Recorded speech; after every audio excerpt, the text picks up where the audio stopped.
చిత్తూరు జిల్లా కుప్పం శాంతిపురం మండలంలోని శివపురం వద్ద ఇంటి నిర్మాణానికి సీఎం చంద్రబాబు స్థలాన్ని కొనుగోలు చేశారు.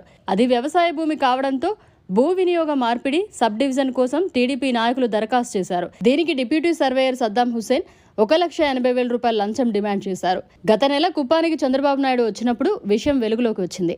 లంచం తీసుకోవడం నిజమేనని తేలడంతో సద్దాం హుస్సేన్ను సస్పెండ్ చేశారు.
మరిన్ని అప్డేట్స్ కోసం మన HN9 టీవీ ఛానల్ని సబ్స్క్రైబ్ చేసుకోండి.